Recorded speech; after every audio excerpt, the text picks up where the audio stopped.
Sharma and I am from Avaron Bal Bhavan, Shahpur district, Kangra. Today I am here to present a presentation on beat plastic pollution. Next. क्या आप सभी जानते हैं कि एक single plastic की बोतल डिकम्पोज होने में पूरे 450 ईयर्स लेती है। प्लास्टिक अब हमारे लाइफ का एक हिस्सा ही बन चुका है, जो कि चीप, लाइट और कन्वीनियंट होने के कारण इजीली अवेलेबल होता है, but at the same time it is a biggest threat for our planet. Beat plastic pollution का मतलब है प्लास्टिक का यूज कम से कम करना और अपने फ्यूचर जनरेशन के लिए एनवायरनमेंट को प्रोटेक्ट करना। What is plastic pollution? Plastic pollution क्या है? Plastic is a synthetic non biodegradable material. ये मिट्टी में मिलता नहीं है और it is a low cost and easy available. ये चीप होने के कारण और इजीली अवेलेबल होने के कारण इसे हर कोई इजीली खरीद पाता है, और जिसके कारण इसका यूज दिन प्रतिदिन बढ़ता जा रहा है, जैसे कि plastic straws, disposable cups, plates and packaging. रोजाना हजारों ton of plastic waste generate होते हैं, जो कि हमारे रिवर्स और ओशन में जाके मिलते हैं। Now harmful effects of plastic pollution. Plastic pollution हमारे एनवायरनमेंट, एनिमल्स, ह्यूमन हेल्थ और सॉइल पे इफेक्ट करता है।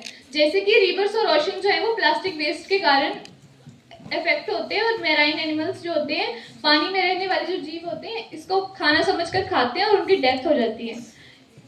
और जो प्लास्टिक पोल्यूशन है वो एनिमल्स पे भी इफेक्ट करता है, जैसे कि गाय और जो आवारा जानवर होते हैं वो गार्बेज के थ्रू प्लास्टिक को कंज्यूम करते हैं, जिससे कि उन्हें सीरियस इलनेस हो जाती है और कई जानवरों की जो है वो डेथ भी हो जाती है। इम्पैक्ट ऑन ह्यूमन हेल्थ, जैसे माइक्रो प्लास्टिक के थ्रू हम प्लास्टिक को, जैसे फूड और वाटर के थ्रू माइक्रो प्लास्टिक्स हमारे अंदर आते हैं, और जिसके कारण हमें हार्मोनल इम्बैलेंस और कैंसर जैसी अदर डिसीजेज हो जाती हैं। इम्पैक्ट ऑन सॉइल, जो प्लास्टिक है वो सॉइल की फर्टिलिटी को रिड्यूस करता है और एग्रीकल्चर प्रोडक्टिविटी को डिक्रीज करता है।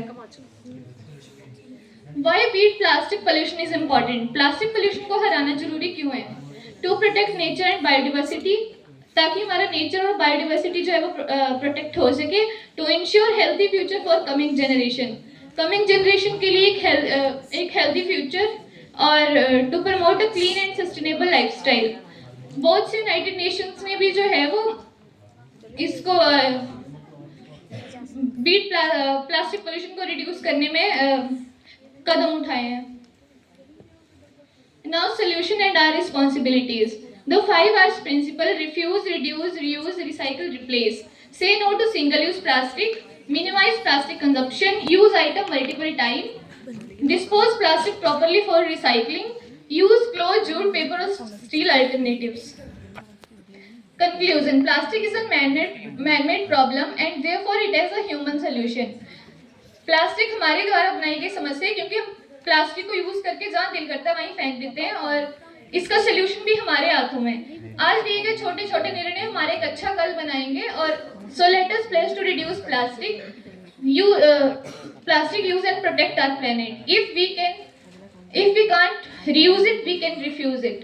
Together we can beat plastic pollution. Thank you. Let's protect India together.